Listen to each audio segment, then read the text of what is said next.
Hello. Sorry about that small delay there. Didn't realize that I didn't go live yet. And I was only in preview mode. That's right, though. I had to fix a couple things.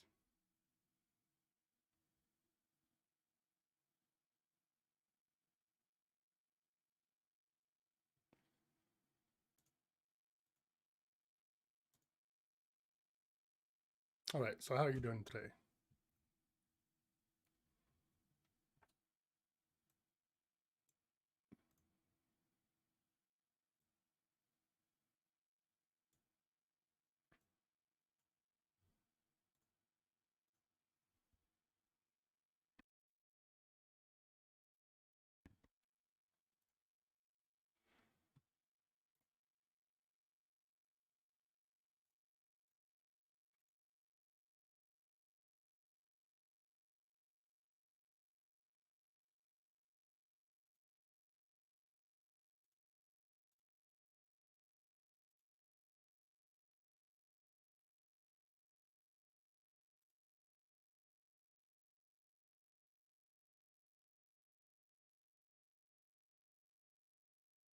Let's see, Hendrix?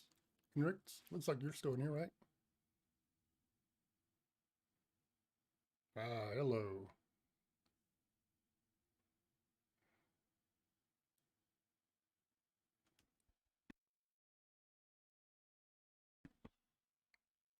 Okay. Well, how's everyone doing today?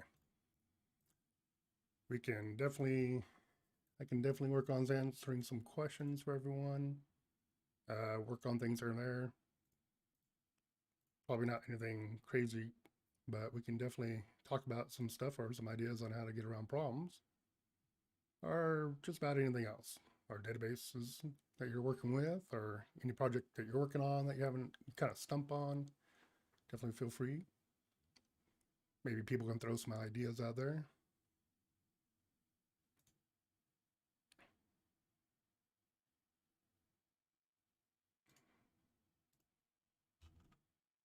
Actually, where is that?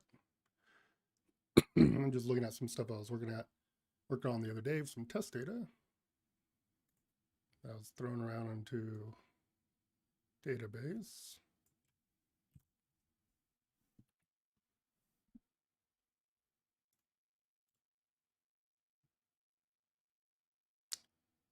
So when you're talking about flow persistence provider, are you talking about the Nifi registry?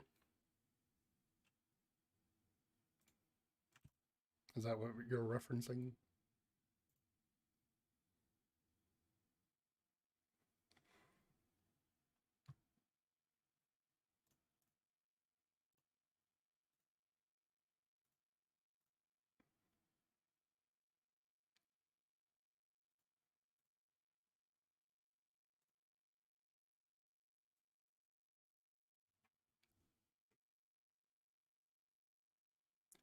Let's see.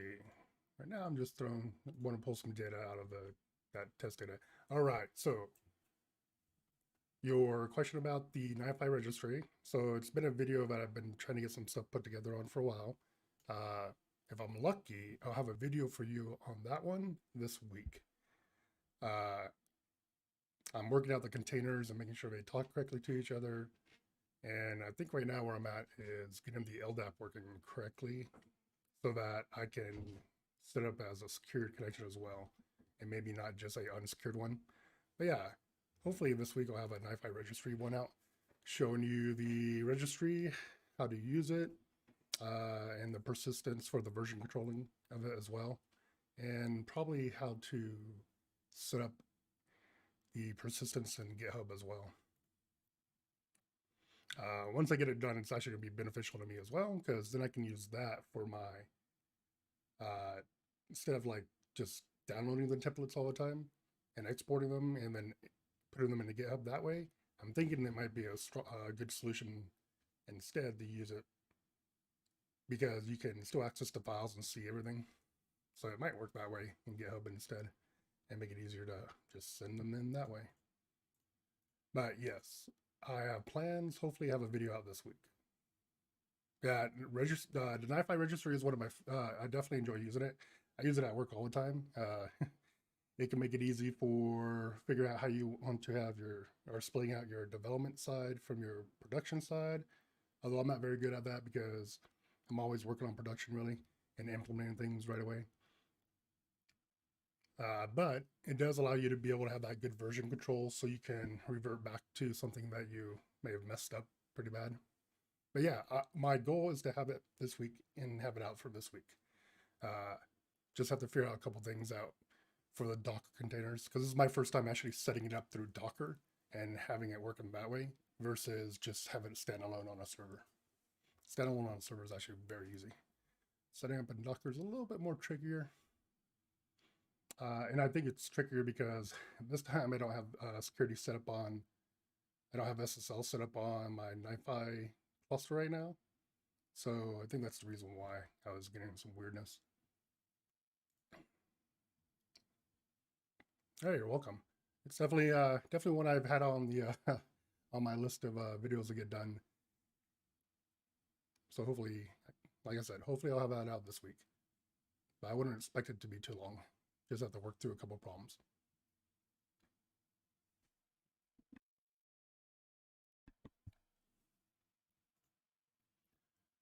Let's see, what was I doing? Oh yeah, I think I just configured it, didn't I? So let's enable.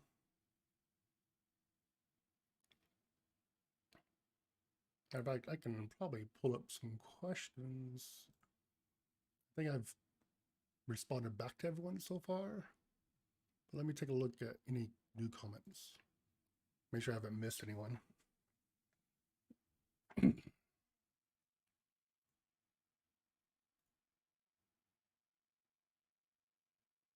Okay, so yep, so there's your answer there. On your, oh yeah, I did. Yep, working on that Nifi video for you, or for everyone basically. Looks like we had some people happy with some loops.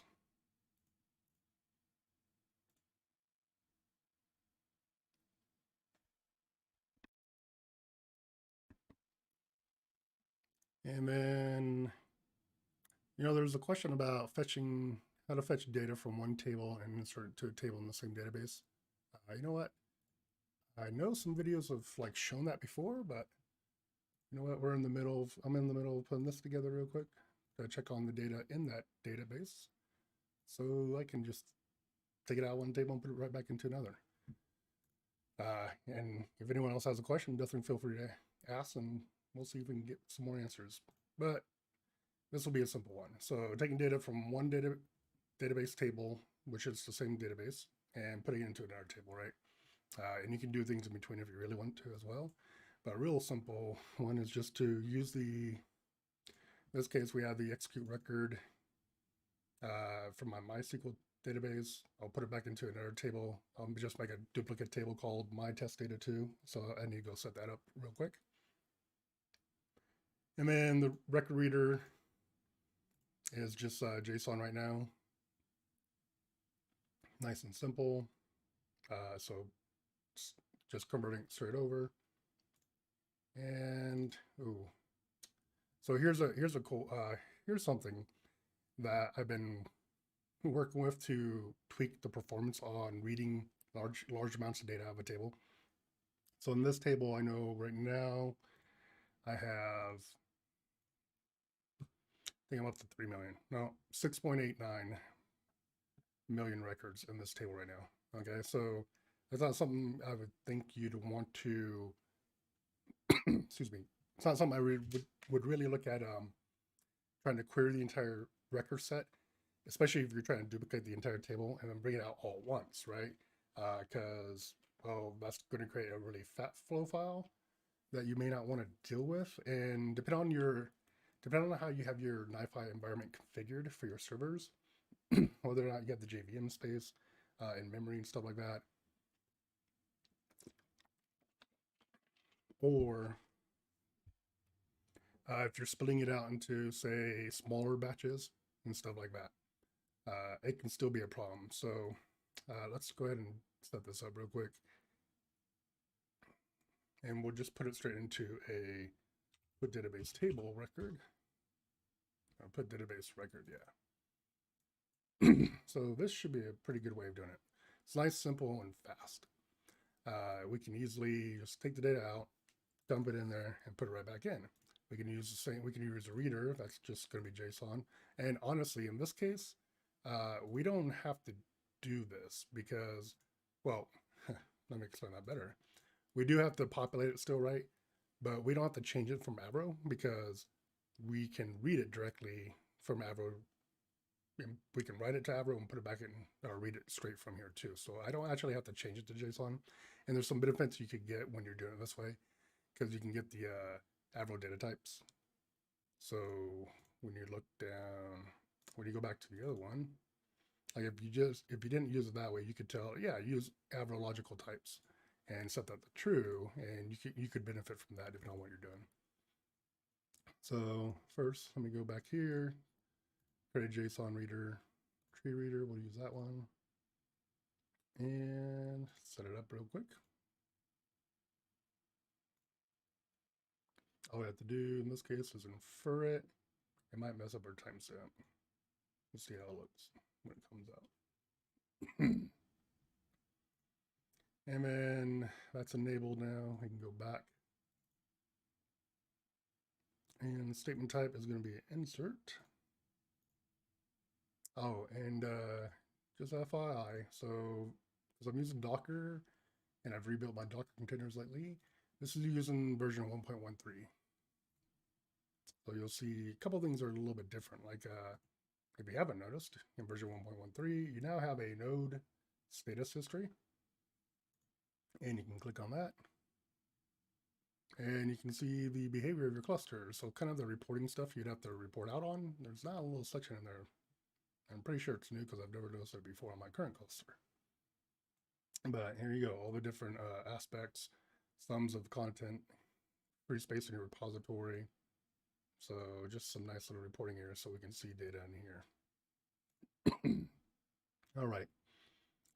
So right now, if I run this one, we'll get a really large file. We should. And we probably want to be careful there, especially because depending on how you have your, like I said, how you have your node set up for Nifi, you could actually crash, or you could create timeouts just because it's working so hard that the web interface becomes unresponsive all of a sudden. And I've actually had that happen before to myself. So what you want to do is, in this case, I know I don't have any limits set up. I'm not reading out and partitioning the data out and bringing it in a certain way.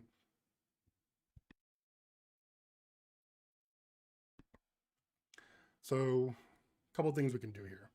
When you're reading data out with the execute SQL, you can tell, well, where we know we're aware of the max flow file or the max rows per flow file, right?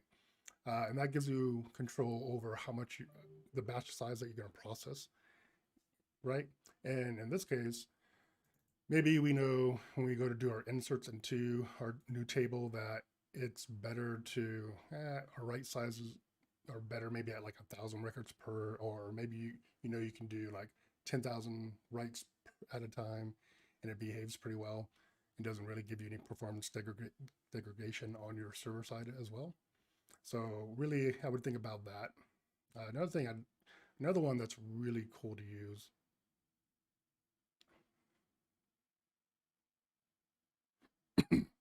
Okay, so before I continue this one, wait notify. I do have a video on that one that I'm almost done with. I have a simple version of wait notify that I'll be providing a video for, and I should honestly have that out I think that one will be out on Monday. But there'll be a simple version of it. There's a couple ways you can use wait notify on how you can trigger it. You can do the counter base, or you can just do like a file or a very specific variable that you're looking for. So I'll have that out because I have a really fun flow that I use it for at work. But yes, you will get a video for that one on, I believe, Monday.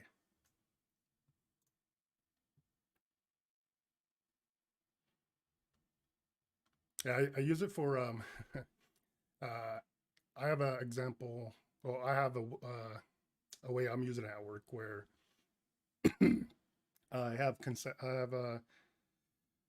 a ETL that loads data in every morning, and it's the current day's worth of data for a couple tables. And what I'm doing is it's easier in this case just to drop the data and reload the data into the table. So I'm dropping the tables, recreating the tables, and then loading the tables.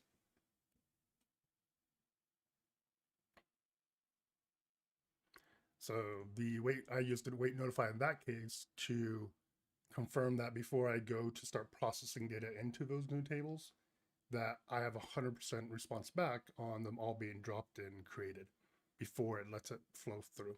So that's how I'm going to be demoing that style of await notify, the one I set up for that one. Not a counter-based one, but you can do counters as well. All right, so here we have, excuse me. So maximum files per record, right? We could do that. The other thing we have is, now the trick with max flow file per record. So there's basically two stages to when you go to query something out of a database. You have the execute part of your statement. So it executes it against the server finishes it, and when it's done, then on your side, you also have the fetch side, right? And it's really easy to see like you see it really well in something like dbeaver, where it does a good job at telling you what process it's in. It tells you, hey, right now we're executing the statement, and then you have that going on. So let's just do a small one right here. We'll make sure we don't grab too many.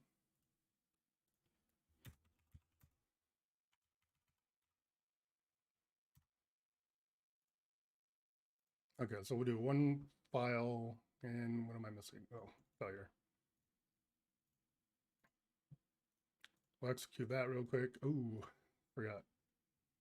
I make this, I forget to do this on my cluster all the time. Okay, we can leave those, but what we want to do is set this up so we don't get duplicate information on the primary node. All right, let's just look at one of these though. So when you look at this, you have the attributes in here, and then you have your execution time and your fetch time, right? So this is how much time it took to, and then you have your total time. You should have the query duration should be the total time. Yep. So here's our sum. Now, execution time is how long it took on the server side to execute the query. And then the fetch time is how long it took to transfer that data from the server to your side and get all that data back to you. So what's happening here, this is a good way to think about how your flow files are working when you use properties, and then you go back down here, right? So if I query a very large set of data with max rows per flow file, and say I set this up to 1,000, right? And I know I'm going to be querying out 1 million. Well, technically what's really happening here still is it's not going to generate these flow files until it receives all that data. Now there is a cool thing you can do, and it should be, set this back to 0,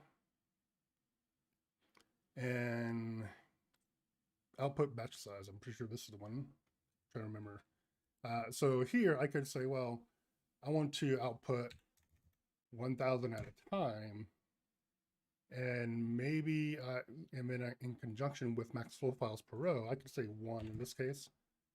And what I'll get as what I should get from my behavior will be 1 flow file per, and then every time it receives 1,000 rows, it will go ahead and output that 1,000, and then keep bringing in the next 1,000, and then output the next 1,000.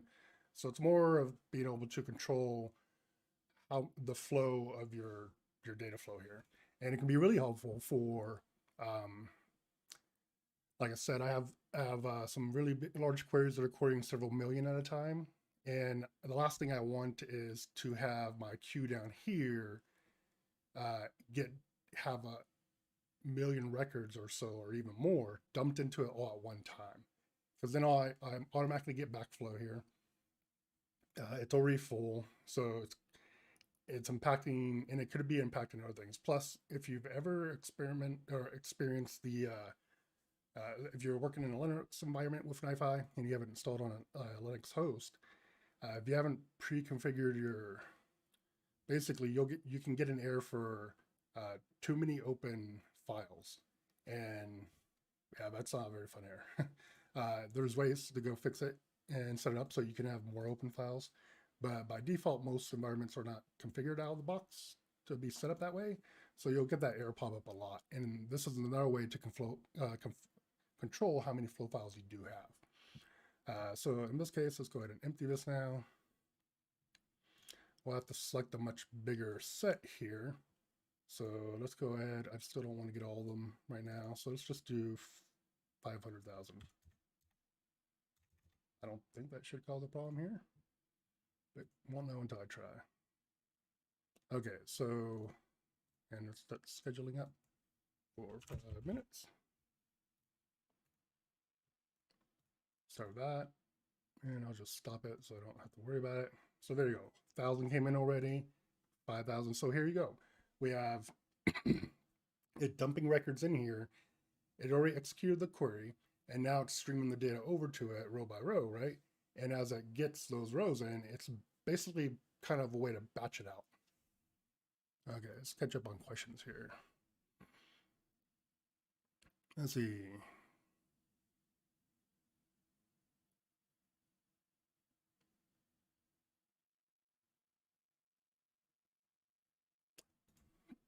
Okay, so do I know any companies hiring for Nifi? And do you need to know any other technologies that would help you land such a job? I don't think I've ever seen. Well, okay, I'll put it this way. I've never actually gone looking for like a Nifi specific job. And I don't think you would necessarily find one very specific to it, unless you're talking about something like Cloudora or someone like that, where they might have very specific roles for working with Nifi. In my company, in the company I work for, I've never seen a position go up for like, hey, Nifi engineer or something like that. But I do know Nifi is used in some of the descriptions for like skill sets and stuff like that. Like, hey, we'd like to have these skill sets, and Nifi is sometimes listed in there as well. But I always normally see, in my case, I always normally see positions posted for like say engineers instead, and then in there they'll want they're looking for skill sets for someone to have some skill sets. Maybe not certain levels of experience in all of them, but like Nifi, say Cassandra database, and a couple others, right? Personally, I think it's good to definitely understand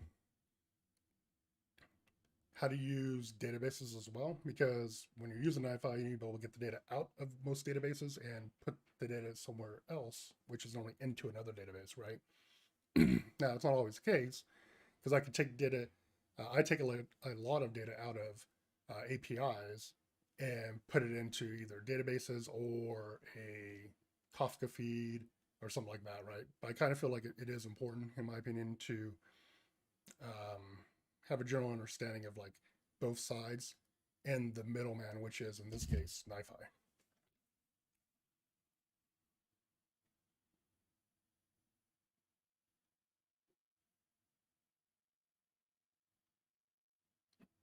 Okay, so I have to think about that one. So your random thought for another time. How about data masking? So making the data anonymous, right? I don't think that would be if I just think about it off the top of my head, I don't think it should be too hard. First of all, I would expect probably the data that your source data hopefully might already be masked, and you're keeping a second table with that key information so that you can bring that one in too in order to unmask your data. But if you're trying to mask it on the fly, I actually haven't tried to do it in Nifi, so I'll have to think about that one. Thanks for the question. I'll definitely think about it and give it a shot sometime.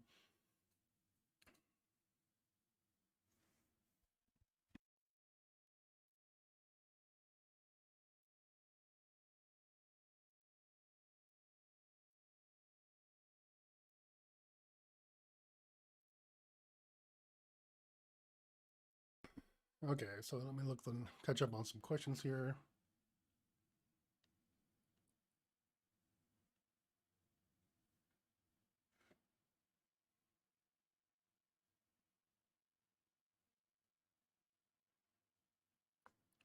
Okay, input output ports.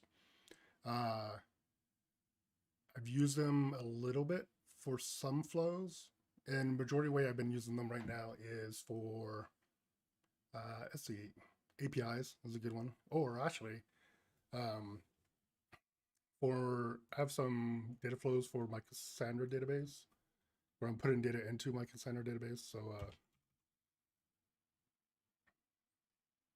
put record.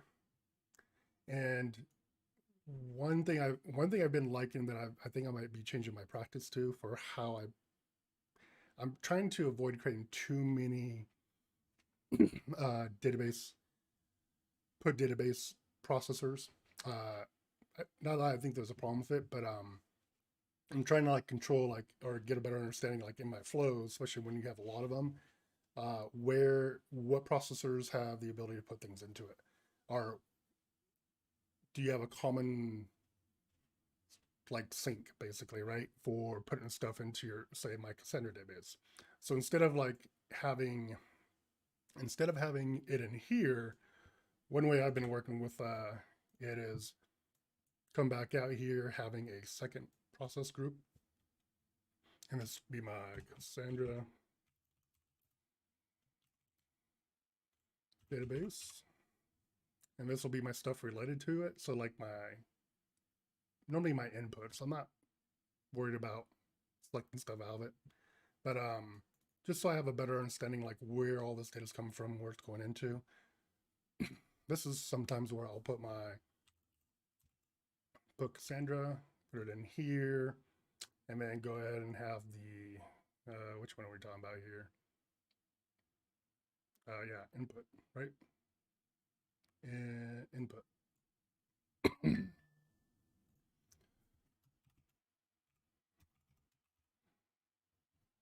So I'll add that in there, add that, make sure I'm doing this the right way, put that there, come back out.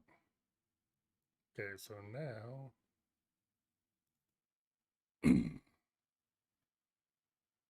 could have the output port here.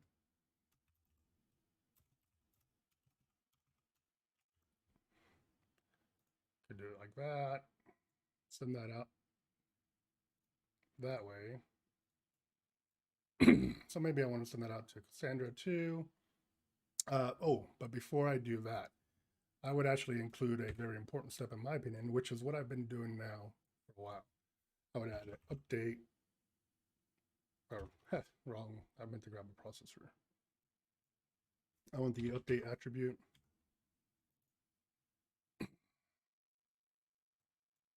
Add that. Excuse me. My throat was a little dry there. So add that in there. And what I've been doing now is I've been just basically working with one. So if I want to work with one input like this, right? So I go back out here and I say, well, hey, this is going to be my version of my sync into my Cassandra database. I want all flow files to flow into it, and then it will go ahead and send things in. So the way I need to do that though is when you go and look at the settings on this one and you're setting it up, you have your key space and your table name, right? So this would be like say journal dot. So my namespace journal and my table of test data. Actually, test data. Go ahead and copy that and just put that in there too. So there you go. So I want it to go to a key space and table name, right? Because these have to be populated. Well, in this case, can't just populate that because we'll have a problem, won't we? And our problem is going to be that everything will go into the same table. And if I want this to serve as a processor that can handle all of my inputs from different flows that are interactive with different tables that are updating or inserting into different tables, well, then I need to change this, right? So this would be, instead, I would call this my CAS DB key space.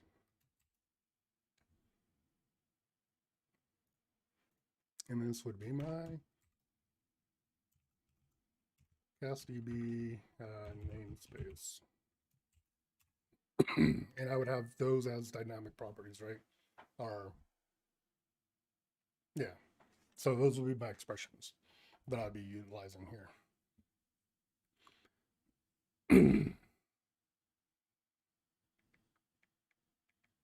Sorry, I had to get that text. Okay, so that takes care of that. And the rest of this is all set up already. Now I need to make sure I set up a reader. So in this case, I need to make, I'm going to use JSON, because when you're inserting ConvertRecord, it needs to be JSON or CSV format, I believe. So I would set that up. Actually, don't we already have one? Oh, we don't have one inside of this group processor, and I don't have a global one set up right now. So let's go ahead and set that one up, create that, go turn it on. Yeah, good to go there. Turn that one on. It's named the same as the other one. Okay, so get out of there. That's set up. And really, there's just a failure success, but my failure is back on itself. There you go. This is ready to go. Now we have an input coming in, and we have that run ready to flow out. So in order to make this work, though, so say I had a test group here, I had data coming in, and I wanted to send it into a Cassandra table, and I have data from my live stream group. I want to send it into a Cassandra table. Well, I need to think about that, don't I? So first of all, that's what this update attribute is going to be for. So now, as flow files pass through here, so we'll go ahead and empty this one out.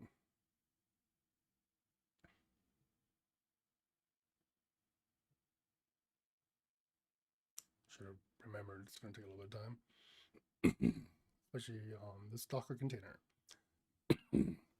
Excuse me.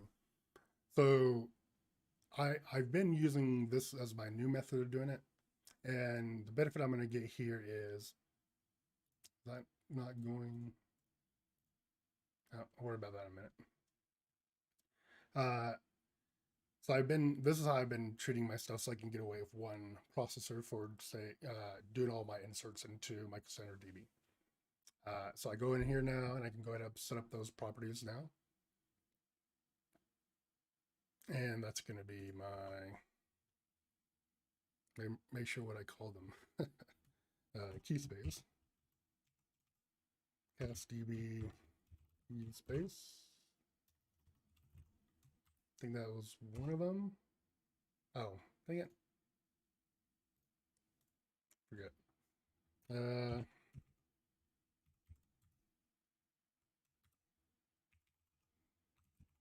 Okay, so that matches. And then this would be my table I want to insert into. So in this case, we'll just call it test table 1. Set up the other one now.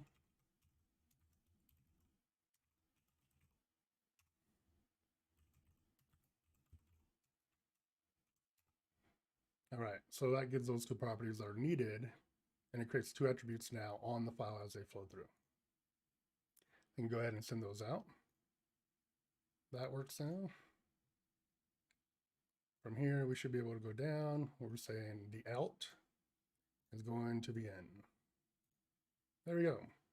So now you have this cool little way of moving data from one group to the next group using the input port and output ports. And from here, now we can go ahead and get some data flowing. Oh, look, it caught up. All right, so let's go ahead and get rid of this for right now so we can demo this side.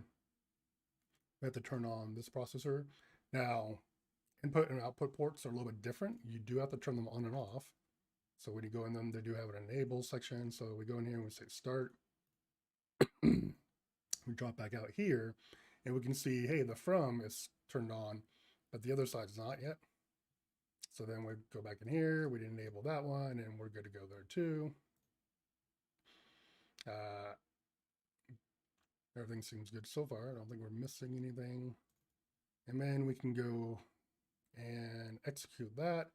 Before I do that, because I actually want this to work, let me go create a table real quick for this. And same time, check on some questions.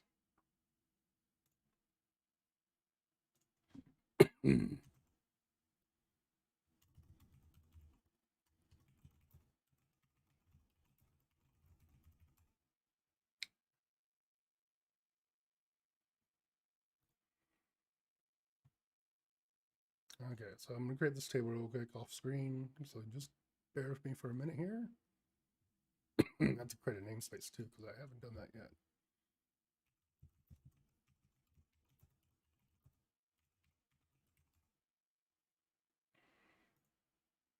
All right, a key space.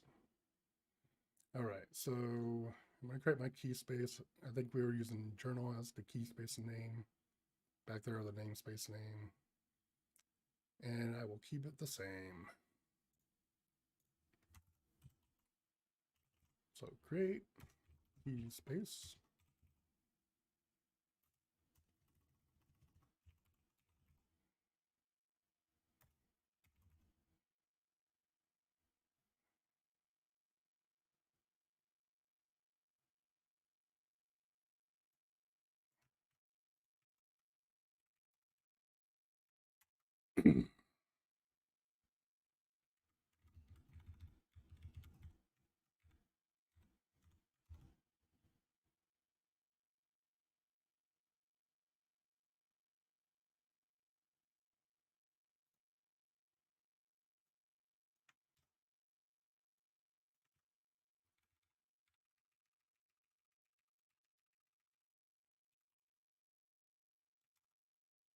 Okay, so that's created. Now let's create the table. Oh, you know what? I can share this part because I forgot that I did set it up. So there we go. You can see it as I work on it. So I created the key space real quick for Cassandra. I need to create the table, and this is just gonna be a simple table. What did I call it? Let's go back out and jump back over here real quick, and that's the wrong spot. It was back over here. There it is. I called it test table 1.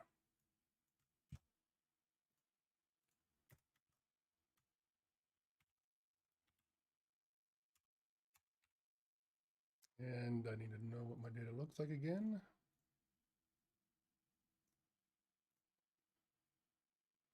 Go look at a sample of it.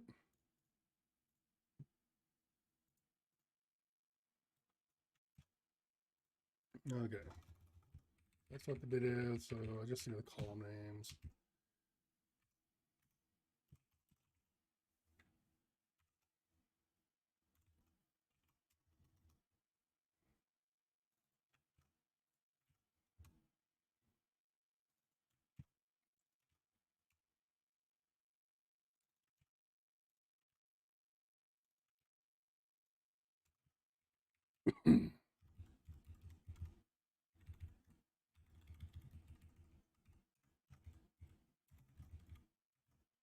Yep.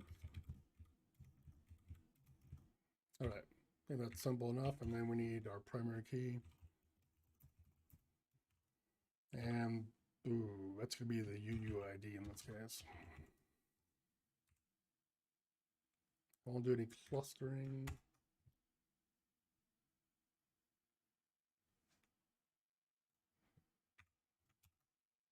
Ooh.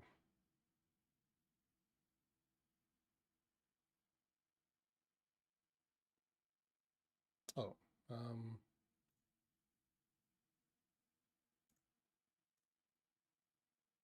Refresh that.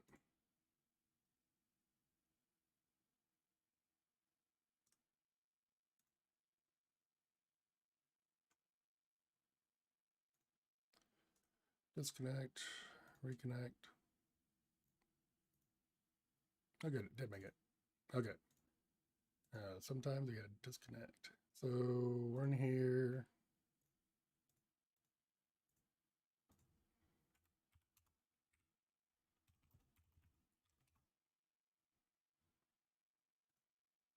I thought that would have worked.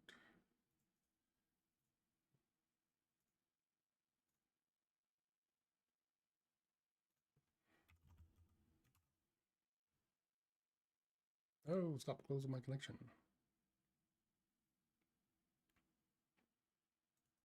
Okay.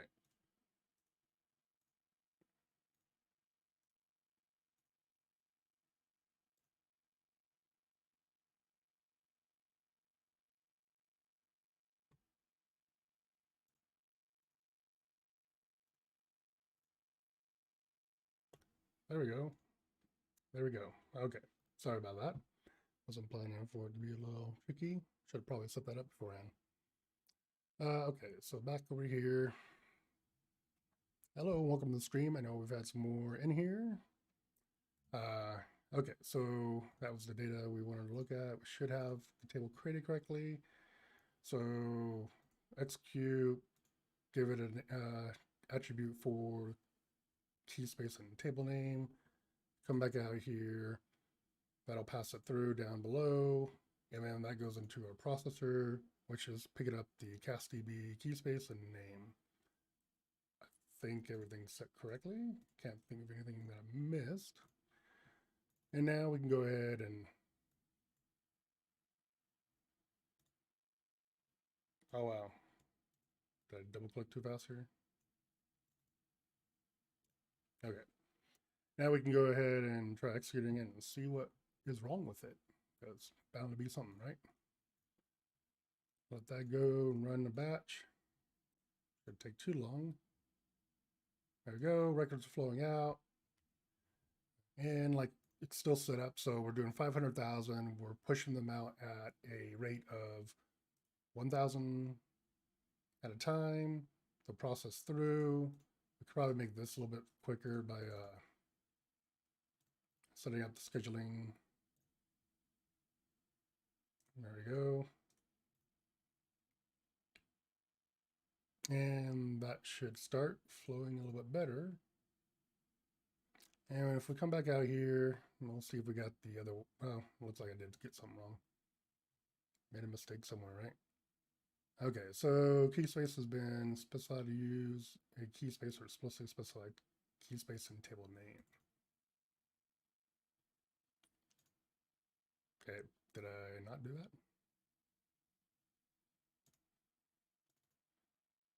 Back to this one, check it out again.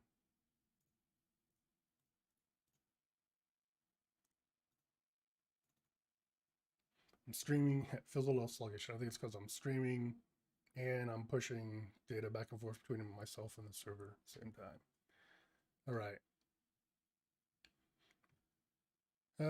Key space. Oh, okay, I get what it's talking about here. Let's do this the right way. Okay, so we got to reference our key space namespace in the table. I wasn't doing that. So that means everything already went through is garbage now because I can't use it. We'll go ahead and stop this first. Let that empty out. And let me look at some questions here because I know I probably need to catch up. Oh, let's see here. Oh, thanks for the questions though.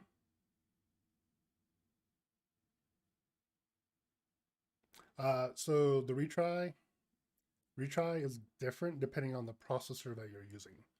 And the best way I normally try to get an understanding of how it's being treated or how the retry is treating things. And what I mean by that is a retry for say a put into like a database processor is different than a retry for a invoke HTTP processor.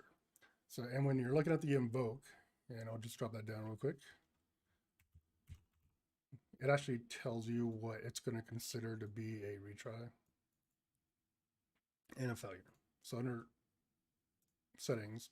So that's a good thing about the invoke, right? Because they'll tell you, well, in this case, original full file will be routed to any status code that should not be retried. In this case, it's not going to, it identifies as 100, 300s, and 400 status codes as not being retried.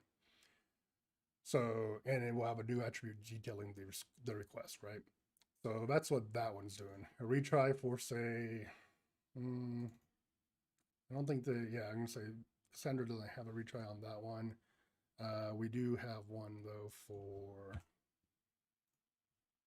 put SQL, right? Yeah, we have one there.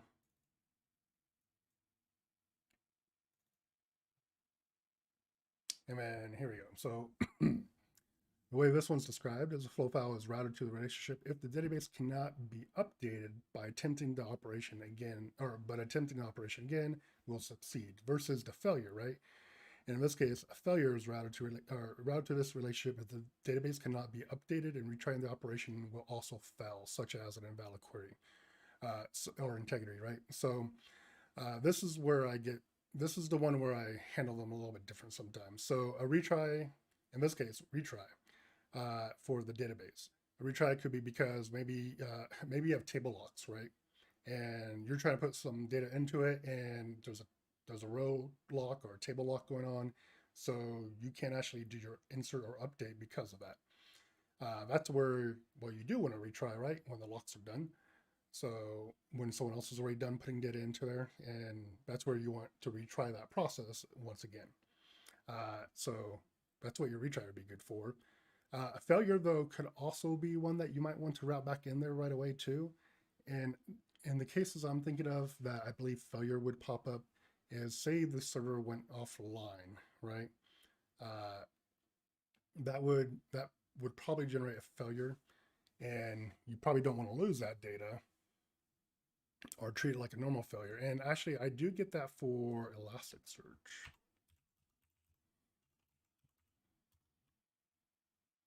So if I'm using like the put Elasticsearch HTTP,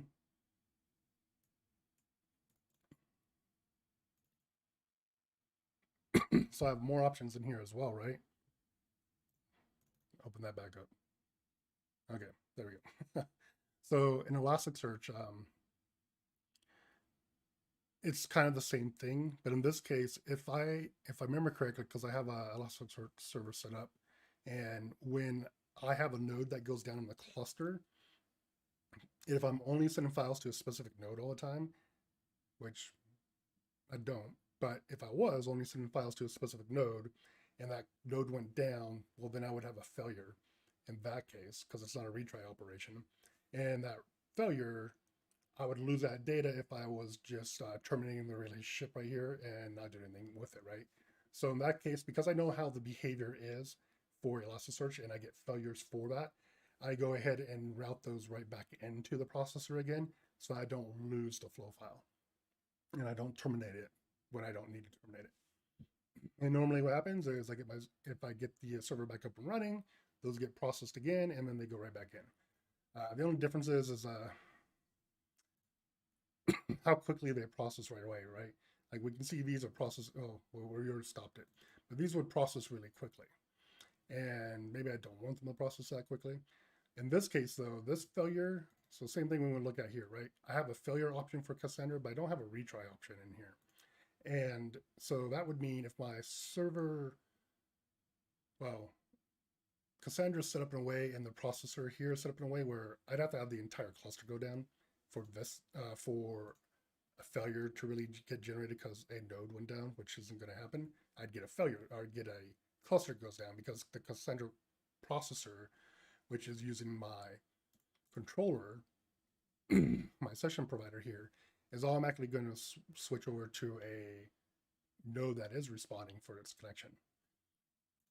But failures here, like this may be fixed. I may be able to fix this, right? Like say, well, I can't fix it in this case because I put the wrong namespace in, I didn't put a namespace on there when I did my table, right?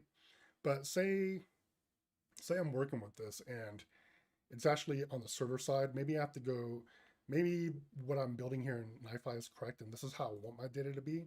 But maybe when I created my table, I built my table incorrectly and actually used a different type of data type for a column that maybe wasn't the one I intended to use. So I could actually go drop that, recreate it the correct way, and then go ahead and let these flow in, and then they would probably work.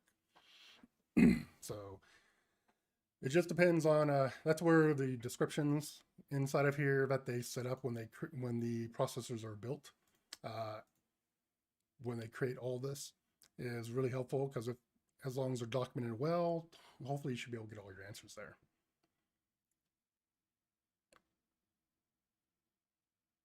Yes, there is a penalty, but the penalty, uh, depending on what you have set to, can be really short. So like, we'll go ahead and turn this one back. Let me get rid of these first, and we'll let those flow through. We'll see the penalty is going really fast. Now, if you want to, there's ways to control that outside of just the penalty. But sometimes penalties are just too quick. You may not think they're too quick, but maybe they're just hitting the database. Maybe you just don't want to hit the database that hard, right? Like if I have all these failures, and we'll go ahead and let flow right now. So we'll see an example here. In this case, it's not going to tell us if it's being penalized here, and I don't think this process may not be penalizing them, but we can see that our count is still flowing pretty quickly. We only have 426. We're moving them pretty fast. Now, we have to get past our 400 though. But my experience with the Cassandra one is they don't wait here very long, right? So if I really wanted them to wait longer, then I would probably set up I could do a control rate if I wanted to. That would be one option that you could look at doing. So control, you could actually route the failures to the control and the control back onto it. And then here you could set up a very specific flow file count. So maybe I want my failures to go through after 1 minute, and I want to let 10 of them go through at a time, right? Maximum rate. Oops, yeah, maximum rate. So maybe I just want 10 to go get retried every minute, something like that. I'd probably do all of them at once. So you could use something like that if you're seeing a processor that doesn't maybe have a penalty, even if it does. So we're seeing right here, right? 426 are in there. We've already gone through 400. So the penalty is if there was a penalty here, it's very short. And I think, I don't know if we can, I can't remember if you can see the penalty on a flow file. Is it under detail actually? See its position, lineage. I thought you could see them. Because normally I don't have a lot of failures and penalties I have to worry about. But yeah, if this was a Cassandra database, right? I mean, I'll get this problem fixed pretty quickly as long as I have good notifications. So normally I would catch this pretty quickly on my side. But if I didn't, I mean, if this went on for an hour, I mean, Cassandra would just be getting hit, but Cassandra can handle the volume as long as this wasn't ridiculous, right? But it's not something I really want to have there. So if I thought this was if I really thought I was going to get a lot of failures every once in a while, I would probably route it into a control, because I can't control my penalty. One thing I would like is, let's go ahead and stop this, is just to have another, like, set the penalty up from here, because I think I'll look it back up, but I think penalties are set up in the config, right? It's been a while since I've actually used them, so I'd have to look it up.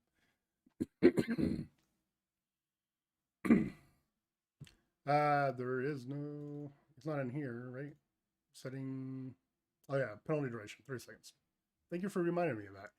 I guess I think the problem is I've never actually worried about them having a problem. So yes, set up your penalty configuration here, and then so that you don't have them flowing too quickly, right? But in this case, I feel like that's not a full 30 seconds. Maybe my yield. Yeah, see, I feel like they're not behaving that way here because this will still process things as it comes in. Okay, so let's look at another one here.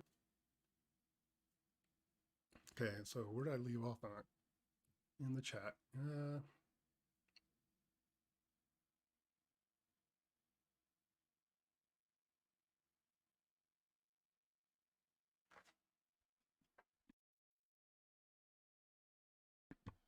And get a drink of water away. Look through here. Let's see.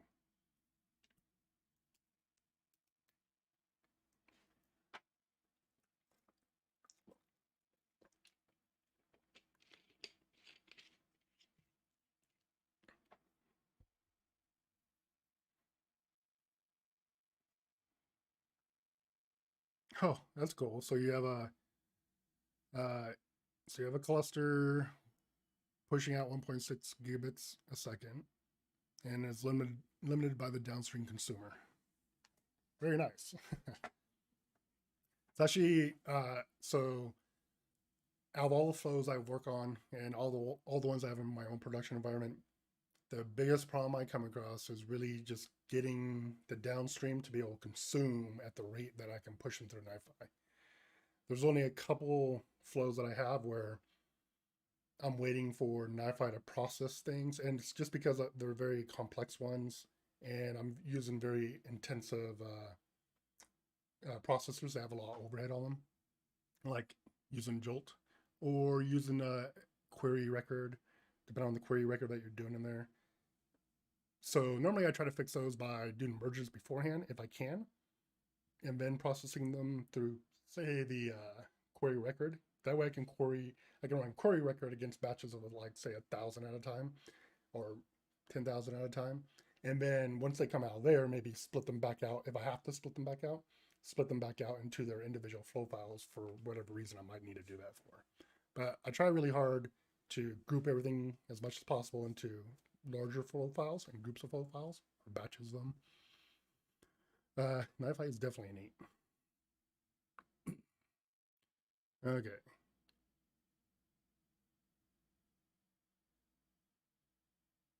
Yeah, so Nifi retry one.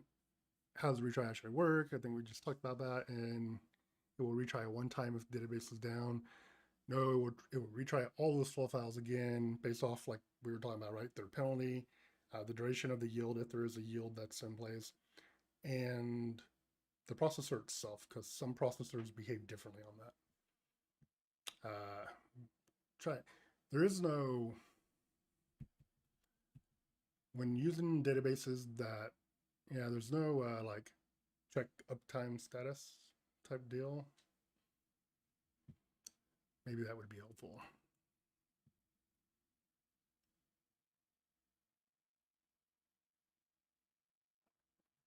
Okay, looks like we got some nice helpful individuals in the chat as well.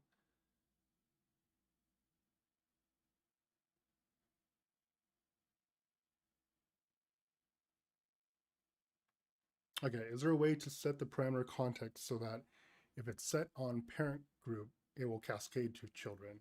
Right now, I find myself having to set it on each group and subgroup. Yes, that's the understanding I have too. So, well, so if I'm up here at my Nifi flow, right, at the root level, and I create a parameter context, then it's available at the root level here, which means it's available to all the downstream process groups. So if I go to my test group here, which is what I did do, right? In this case, if we go back up here to my root level at my Nifi flow, and we look at my parameter context, I do have one in here, and I just call that one global. So easy way for me to remember, hey, this one is at my root level. I guess I could call it root too. And that's where I can get those from. And it's normally where I create all my controllers for database pools and stuff, because I want them to be available to all my stuff, right? Is that, no, that's not it. I went the wrong way. Over here, right? So I want my standard database to be available to everything. I want my MySQL connection to be available to everything as well. My MS SQL one to be available to everything. So I would create that here too. So yes, this is where I create them when I'm creating database connections. Now, there are sometimes very specific connections that are only really about a certain process group that I have. So basically like project related. And I might create those only in there. But I found when I was trying to do it that way, like trying to compartmentalize them a little bit that way, found myself always needing them somewhere above. So there might be a different flow that gets in, I put in later that might cause me problems. So I always try to keep global ones at the root level, or what I consider to be global type of parameters. But now,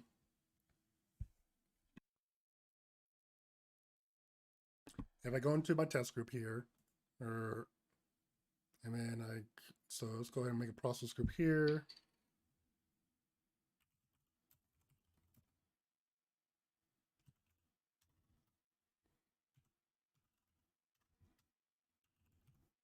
Get that water in my way.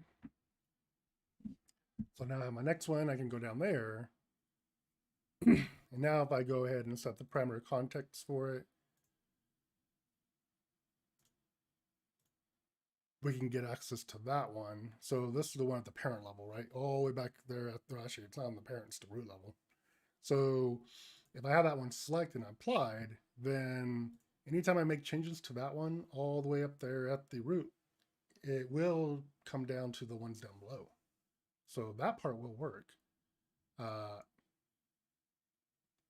So I don't know if that's what you were referring to. If I create one in here, well, now the thing I kind of wish you could do is actually, I wish in a process group, you could assign more than one process group at a time. Like I would like to be able to use global and have global be all my database connections, maybe all my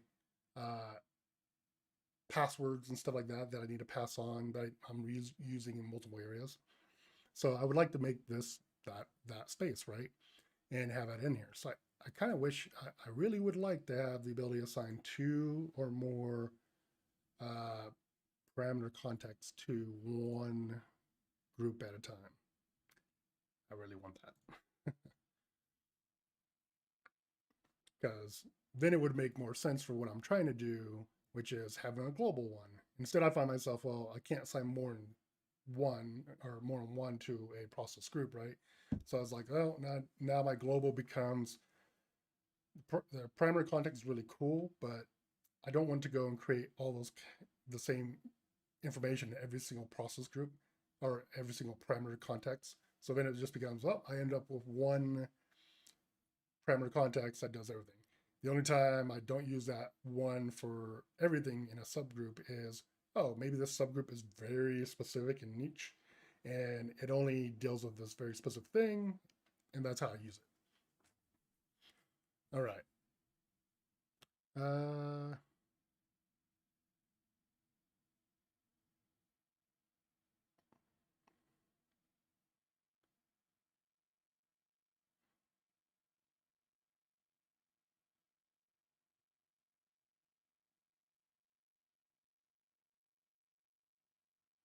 Let's see.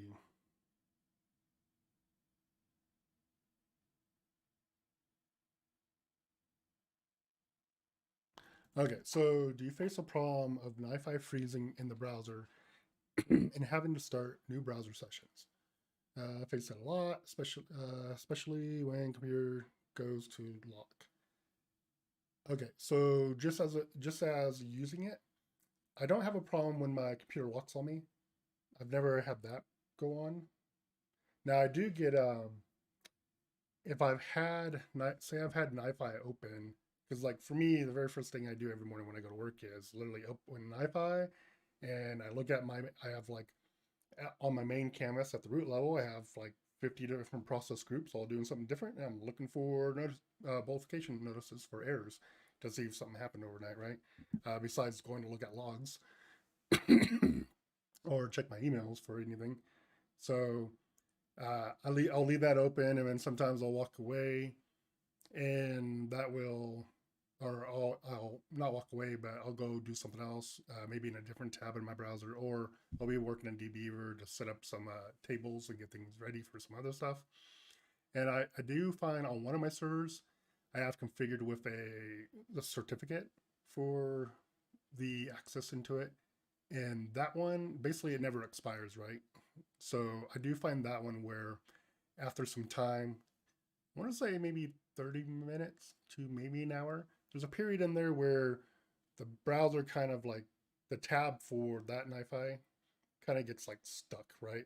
And then when I come back to it and I click on it, because the Nifi, the web UI is refreshing by default, right? Every 30 seconds. So like it kind of gets, when you're not paying attention anymore, there is a little thing I see, a behavior where like after 30 minutes or so, it kind of like gets stuck where like when I come back to it, it's like frozen.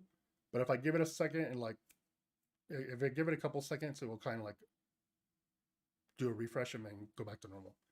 So I do get that weird behavior, which that doesn't actually bother me. I mean, I can close the tab and reopen it, but I don't get a problem when I lock.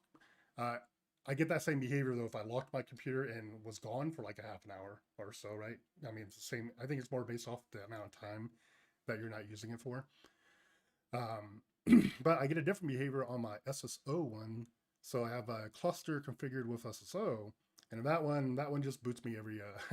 I have to go look. I haven't taken the time to do it because it's not too much of a nuisance, and it's because it actually fixes that other problem, right? Which is the browser UI kind of freezes a little bit, which is the SSO. I think the SSO time token is only good for like half an hour, maybe an hour by default. I think that's what's going on. So I think it's Nifi is booting me out every once in a while because all it does is say when it does that, you can't, there's no anonymous setup, so you can't view anything as anonymous. So I just have to reload the page real quick, and then I'm back to normal because then it gets me a new SSO token. So I think that's what's going on with that one. I just have to go look at extending the length of my token. But then again, I don't know if I care because the fact that it basically drops me, the token expires every 30 minutes. It's not annoying me to where it's like, oh, I need to fix this. It's more of, oh, it's kind of nice to know that it is kicking me out every 30 minutes. Because it just comes down to your preference and what you want to deal with. Oh, you know what? Let's go back and get rid of those. I didn't clean that up yet, did I? So let's delete this, and delete this. Okay, and then clean these out. And we should be able to move data around now. I think I fixed all the problems that we were having. So set that back up. Go back out here. The browser problems I normally come across with Nifi is when I've done something to make the node timeout on me from the browser side because I did a really bad Nifi flow, or I executed a processor that I was creating and I did a poor job at thinking it through, and I like try to query like 50 million records at one time without thinking about, oh yeah, there's a lot of data in here, and I didn't limit how much I was bringing out. I do that to myself more often than not. Okay, so now that's flowing again. Did I not change this? Let's go look and see what it's complaining about. Pretty sure I'd set that up correctly.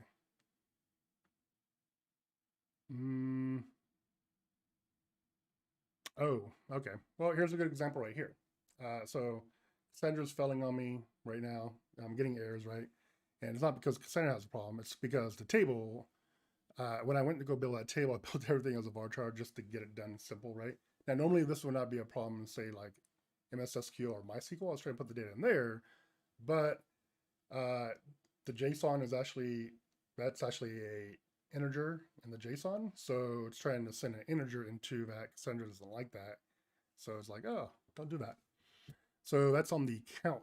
So all I need to do right now to fix that real quick is drop the table. Let me make sure I don't spill my water on myself. And we'll open up dbeaver again. So I'm going to drop journal test table 1.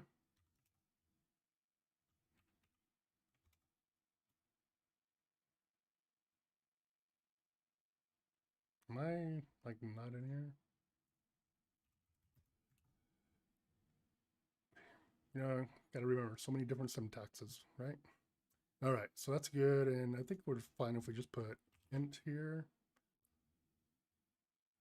Trying to think if there's any values there that are too big. I don't think, no, we only have 3 million, so it should be too bad. Recreate that real quick. That should be done. Let's go ahead and go back out, and let's see if that cleans itself up.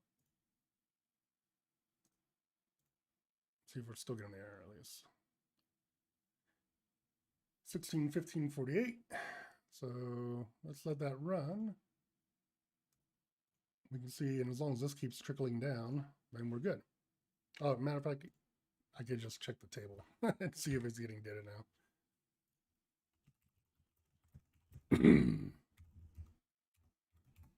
Oh, dude. Yes, there's data in that table now. So as you can see here, data is popping up in the table now. So that's all good to go. Let's go ahead and jump back out there, go back to Nifi. Okay, check some questions real quick before I do anything else over there.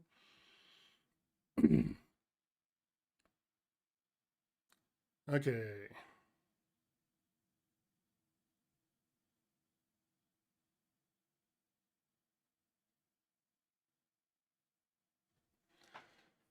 How would you, okay, so how would you join merge?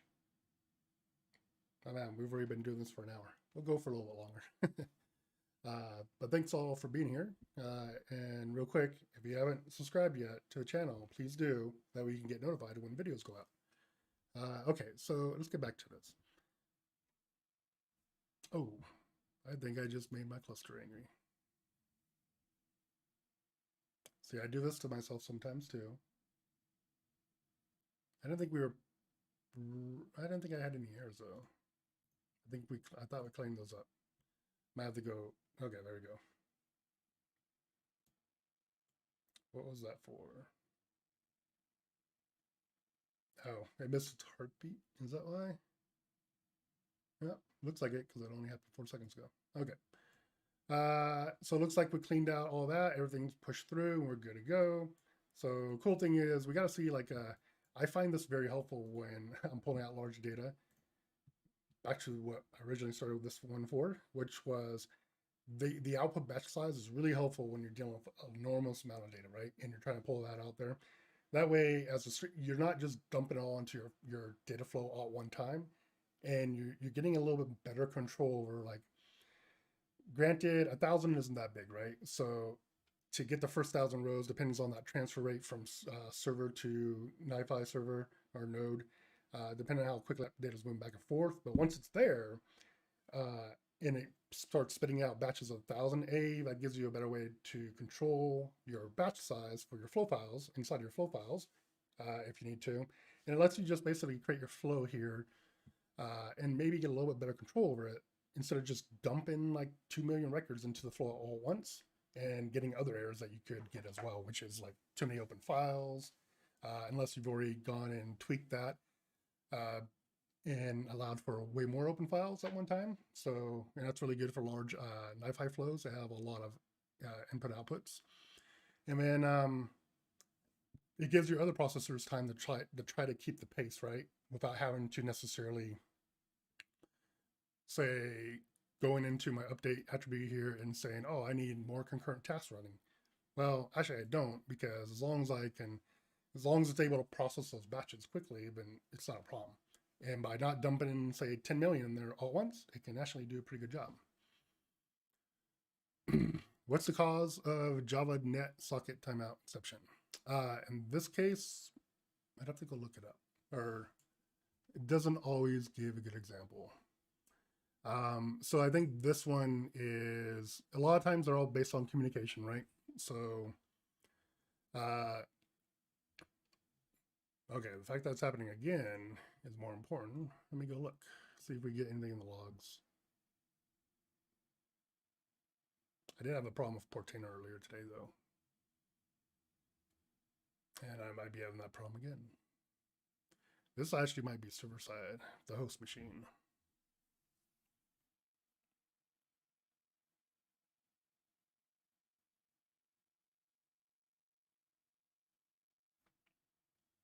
I'm gonna have to go and log in and look.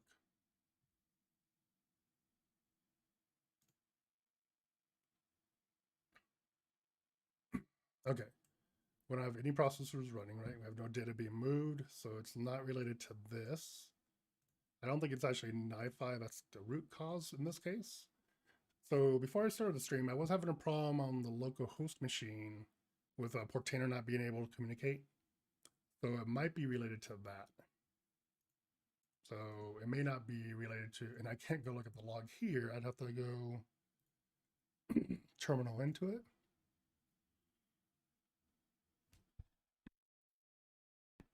And check my log there. Which that'll take some time to go do it that way because they're in containers. So my guess right now is that this is not related to Nifi being the source of the problem. This is no disconnection from cluster due to have not received a heartbeat. Yeah, so I think this is communication on the either Docker side. I might have something going on the host machine with Docker or just the host machine in general. I actually might have other stuff going on that might be creating a communication issue. So I believe that's what this one's related to. But to get some other examples, there's times where like an execute SQL is a great example of it, where if I wasn't being responsible enough to make sure I wasn't bringing too much data at one time, and then say I brought in like 2-3 million at a time, well, by the time to execute the query, there's going to be a lot of overhead there. The time to stream all that data back into me, there could be a lot of overhead there, which could cause me to get timeouts, socket timeouts for that reason. There's also, you can open up more sockets on your host machine if you find yourself getting socket timeouts, but you want to make sure that's the reason why.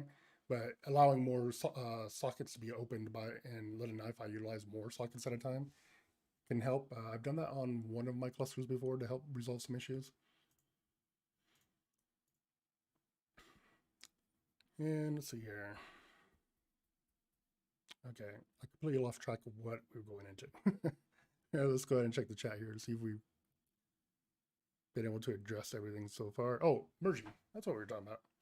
So the question on how would you join merge flow files from two different upstreams into a single flow file using shared attributes, i.e. a streaming join. Okay, so there's no like straight up join that you can do, right? Can't say, it would be cool, but say like the query record processor, it can't take in two inputs at one time and join flow files that way. It doesn't have that type of mechanism. So I would think there's two ways I would go about it. One would be, so I think the biggest disconnect you have is, well, when you bring in data from one source and you're bringing data in from the other source, you don't, depending on how you're doing it, like the order of those flow files coming in, you'd have to figure out how to work with that. But you can, so I haven't had a need to do any, trying to remember what the processors are called. Like you're saying, right? Using an attribute that's the same. I'm trying to think where do you get that at? Because there's no join.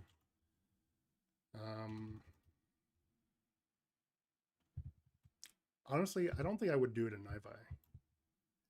I think what I would probably do is if I needed to join data from two sources together and be able to move them through Nifi. So if Nifi was my consumer of that source data, I would probably take a different route.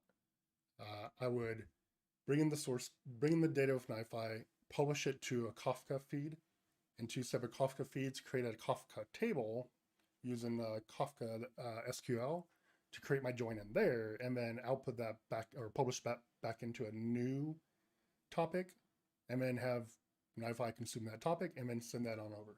And it is one node that we lost. I might actually have a node that's down. So we did lose one. And that might be because it's not getting a heartbeat. Let me just check real quick and just see if that node container went down. So I don't have the container set to auto restart, I believe.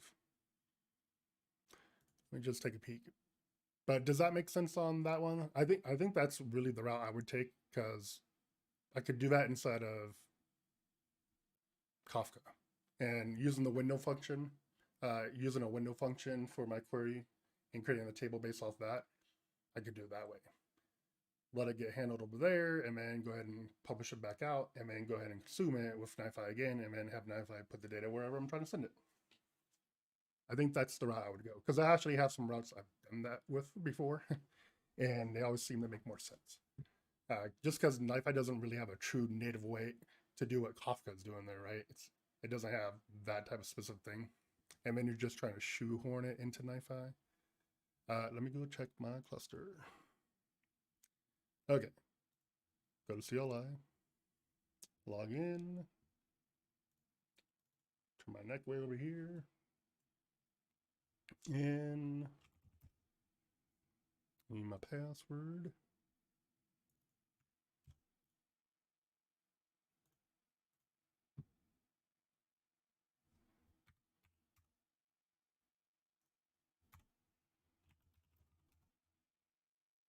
And I might actually be, my container might be down. One of my containers might be down.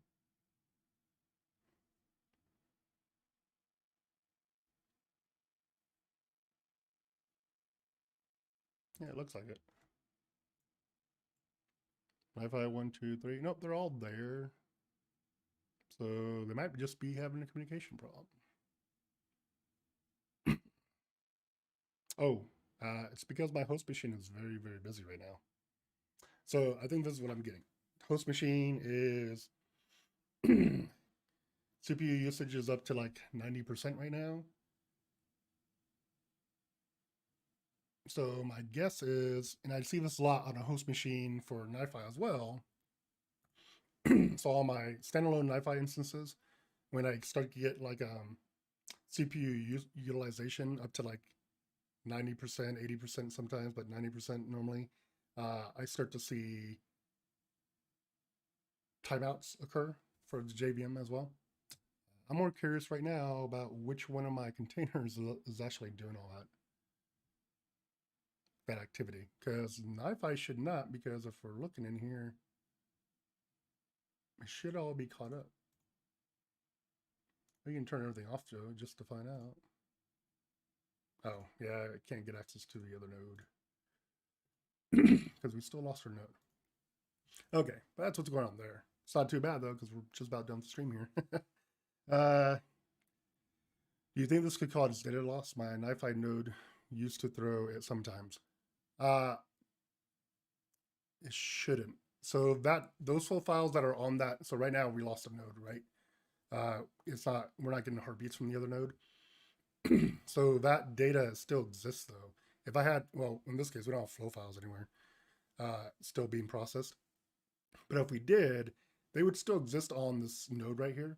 So when I get this node to rejoin to the cluster, it would process the data through, right?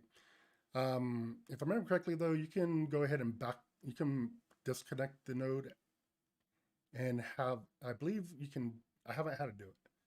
I believe you can disconnect the node out though and have the other ones pick up that data, but the flow files are already there. So really, in this case, if I want to restore this one right now, I mean, it says its status is connecting, so it's still trying to get connection again. I would probably just, in this case, they're in containers. So I would restart the container, or start and stop stop and start the container to get it back up, have it rejoin the cluster again, let it finish processing if it had any data, and move forward. I mean, as long as the data is there on the cluster and you don't lose the node and the data on that node, then you're going to be fine. Because I actually have this happen every once in a while, and normally they're self-inflicted wounds.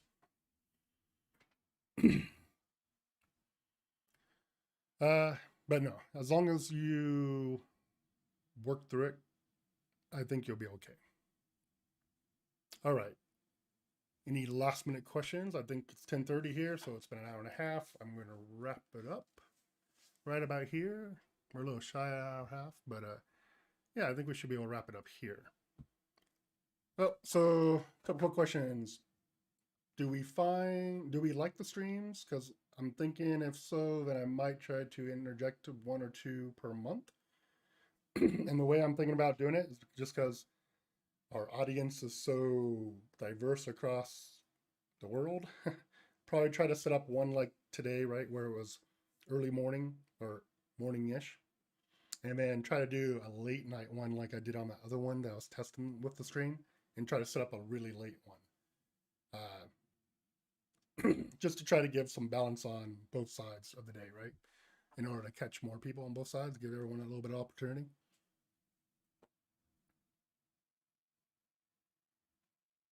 All right. I had a good time asking some questions. Had some really fun ones here. Had some problems here and there. Had to resolve a couple things real quick. Other than that, not too bad. And definitely enjoyed your questions. So I'll talk to you guys next time. Have a good day.